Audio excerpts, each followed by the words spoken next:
Pemirsa, pemerintah Provinsi Bali resmi melarang produksi dan peredaran air minum dalam kemasan AMDK plastik berukuran di bawah 1 liter. Aturan ini tertuang dalam Surat Edaran Gubernur Bali nomor 9 tahun 2025 sebagai bagian dari gerakan penanganan darurat sampah di Pulau Bali. Kebijakan ini pun diapresiasi oleh anggota DPR RI Nyoman Parte, namun harus dibuatkan skema yang lebih konkret. Gubernur Bali Wayan Koster menerbitkan surat edaran SE nomor 9 tahun 2025 tentang Gerakan Bali Bersih Sampah. SE ini disampaikan Gubernur Koster dalam konferensi persnya di Gedung Jaya Sabah Denpasar, Minggu 6 April 2025.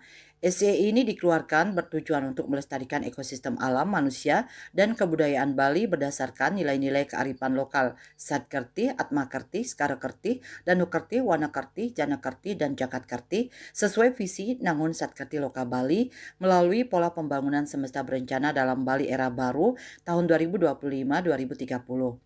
Sebab pengelolaan sampah di Provinsi Bali belum berjalan dengan optimal yang berdampak negatif terhadap ekosistem alam manusia dan kebudayaan Bali. Apalagi Bali merupakan destinasi utama pariwisata dunia yang harus memberi kenyamanan bagi wisatawan guna mewujudkan pariwisata Bali berbasis budaya, berkualitas, dan bermartabat. Kebijakan ini ditujukan untuk mengurangi volume limbah plastik yang kini mencapai sekitar 17% dari total sampah harian sebanyak 3.500 ton. Menekankan pendekatan refill sebagai solusi utama agar masyarakat beralih dari kemasan sekali pakai. SE ini disambut baik oleh anggota DPR RI Nyoman Parte saat ditemui di kediamannya di Desa Guang. Nyoman Parte menyampaikan dengan adanya keinginan baik dari Gubernur Bali Wayan Koster tersebut, ia mengajak masyarakat Bali untuk mendukung bersama-sama program tersebut. Apalagi gerakan ini akan berhasil jika semakin banyak menggerakkan partisipasi publik. Di samping itu, didukung pengawasan dan pemberian sanksi yang tegas jika terjadi pelanggaran. Saya memberikan apresiasi sekaligus dukungan atas keinginan baik dari Gubernur Bali, Bapak Wayan Koster.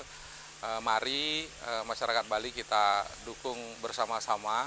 Tentu gerakan ini akan berhasil jika kita mampu menggerakkan partisipasi publik makin banyak dan juga adanya pengawasan dan pemberian sanksi yang tegas jika terjadi pelanggaran.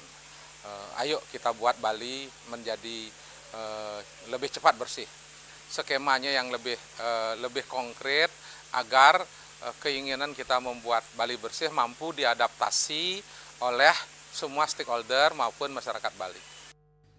Surat edaran Gubernur Bali nomor 9 tahun 2025 tentang Gerakan Bali Bersih Sampah ini memberlakukan pengelolaan sampah berbasis sumber dan pembatasan penggunaan plastik sekali pakai pada berbagai lembaga, instansi mulai dari lembaga pemerintah dan swasta, desa, kelurahan, desa adat, lembaga pendidikan, badan usaha hingga tempat ibadah.